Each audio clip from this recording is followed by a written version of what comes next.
Hello, I'm Michels, and I'm normally a painter, but and more, I made films. I will be a bit short on this, yeah, the more and more I was more interested in the anthropological situation of, let's say, the relationship between man and objects. And so maybe I will shortly tell how I came to the brick, because on beforehand I was never interested in buildings or bricks or whatsoever. But by doing a project in a second-hand shops in Antwerp, where there's a big central of organizing all the objects, repairing and cleaning and sorting before they go to the shops. By accident, I was there in that central, and I was so amazed by that place that I did a project of 3 years on the relationship of objects and man. And there was the most question that I had to the people was, does an object lives? Does material lives? Does objects have a soul? And there were so many different answers to it, and in those answers there was the main big difference between the people that there was the most of them was that all what is called material, so as unorganic, is not living, and everything that is organic is living. And from that moment I was so interested in that idea, also ethnographically and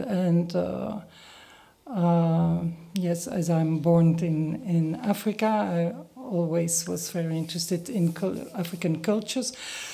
So from that moment on, I had the idea to do something with stone. A stone, is it an object?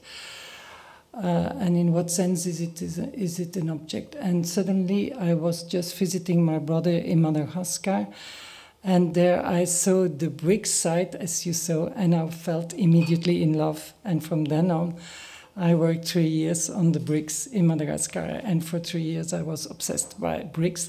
But I don't know anything about technical or, the technical issues. Yes, I learned afterwards, but my main focus was, well, I will explain that in my text. Maybe it's better to do it like this.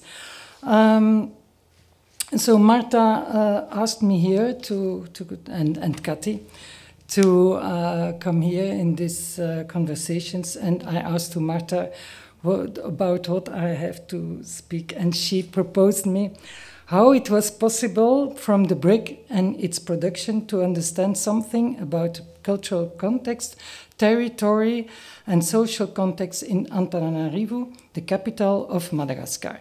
How brick can help us to understand the relationship between nature, soil, earth, and humankind interaction, construction, tradition, social and society dimensions. In my work, I center on observing, registering, and questioning the representation of the other. My videos and installations not only question my own position with regard to the subject, but in the process of my creation, I allow others to collaborate or comment on them. I experiment with cooperative, participative projects and juggles with narrative structures, which allows me to undermine the dominant, often Western gaze and the myth of univocal story. I want my work to tell different truths and to speak with the voices of others. These may be artists, experts, or laborers. Furthermore, I explore the complex relations culturally, historically, interpersonal, of a variety of individuals and groups with objects in order to better understand both their surroundings and their own being. The works that I showed in the exhibition Dialoguing Gazes in Argos, Brussels in May 2018 take us to Madagascar. In the exhibition, I dealt with the recent and historical development. In the works, the culturally and emotionally charged object of the brick functions as a powerful metaphor for the uses, habits, or values within the colonial history and the later post-colonial development of the country. It's an object that becomes part of a building and therefore part of an environment, as Harun Farooqi said about his film In Comparison. And Richard Sennett, in his book The Craftsman, exactly fitting into the human hand, it's the bearer of human scale and intimacy. It has a profound impact on the shape and texture of buildings and decorations.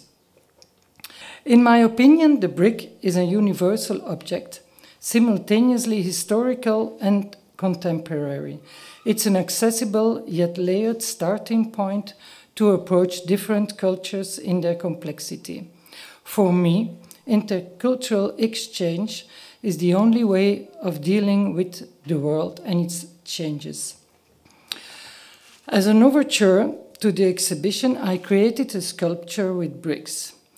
In the 3 weeks preceding the opening of the exhibition, I built a work on site, aided by students of the Bricklayer School of the Flemish Employment Agency in Vilvoorde.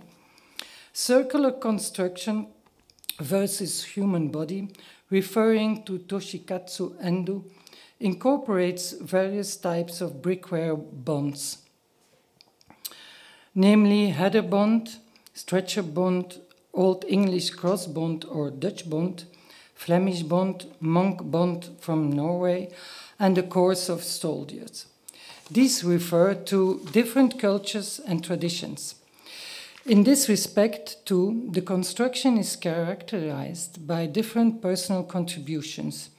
The sculpture bears witness to a variety of human contributions.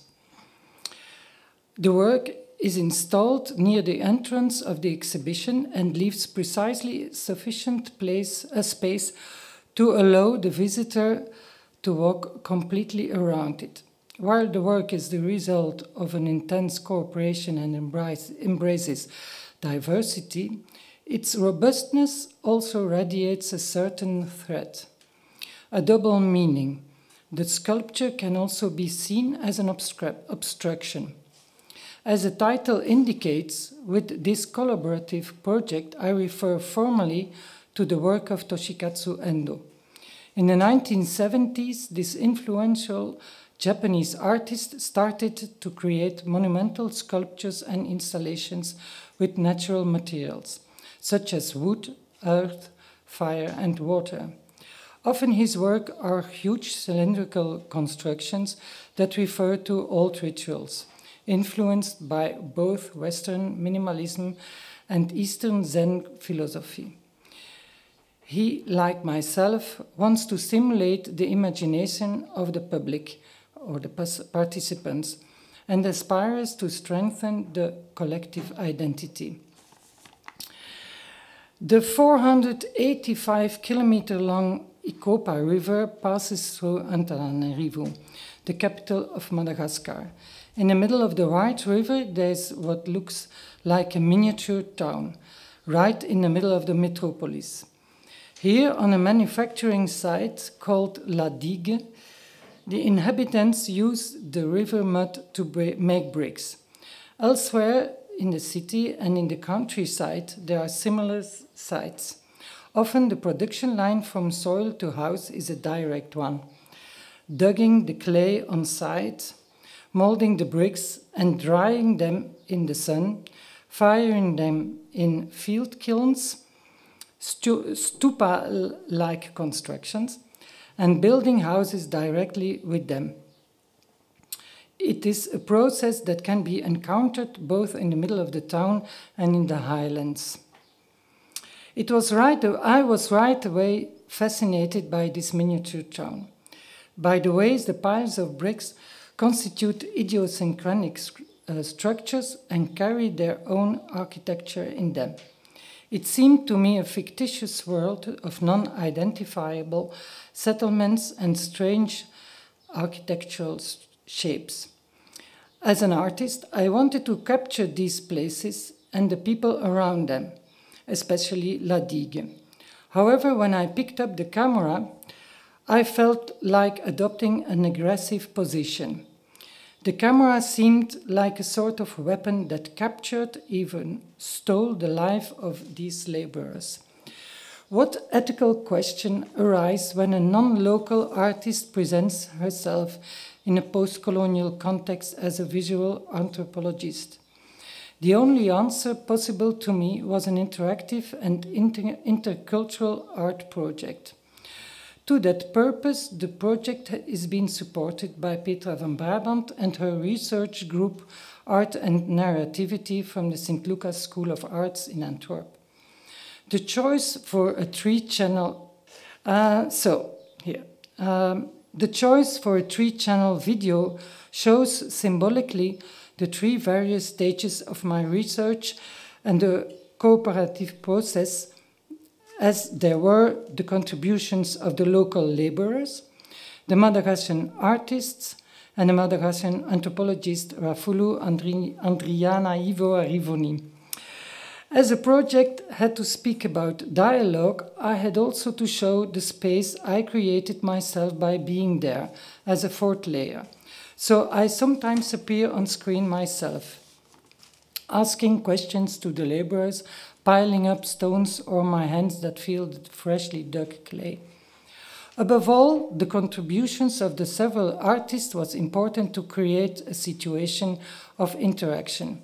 In collaboration with CRAM, Centre de Ressources des Arts Actuels de Madagascar, I organized a workshop with local artists.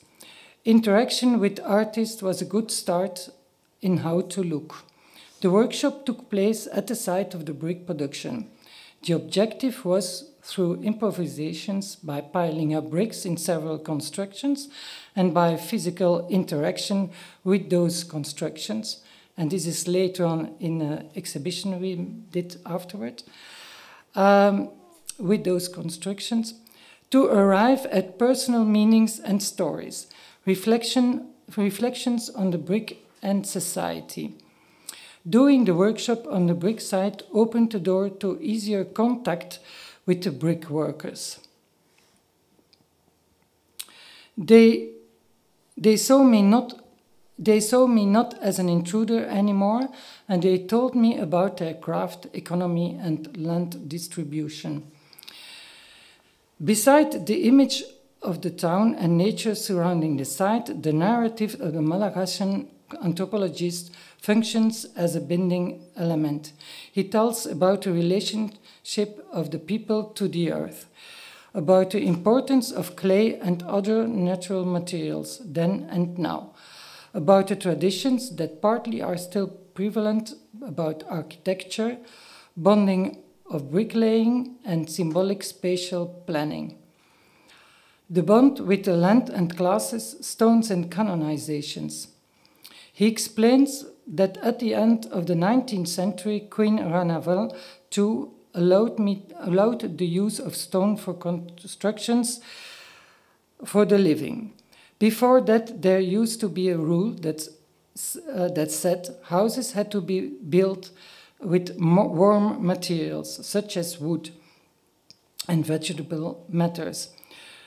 Stone was for tombs, for the dead. This new rule changed Madagascan society completely. The brick came into the history of the country by James Cameron, a missionary of the London Missionary Society. This relates to the Europeans who visited the land, the influence of the British, the French, and even the Belgians on the Madagascan culture. Also, the Typical Madagascar architecture of small houses was introduced by James Cameron to provide a solution for the environmental problems caused by traditional lodging, which caused erosion problems. But old traditions of orienting the house in relation to the sun and wind, and so being ecological, were kept, while religious concepts of spatial planning and symbolic meanings of corners in a house stayed. Through all these recorded fragments, I wanted to represent reality as an allegory that is not illustrative, but a reconstruction or evocation of these events. In doing so, I want to highlight the complexity of a culture, or of culture tout court. This way, the viewer will not be able to clearly identify the displayed reality or reduce it to a straightforward narrative, and will question his or her own relationship with tradition, land, and the other. Oh.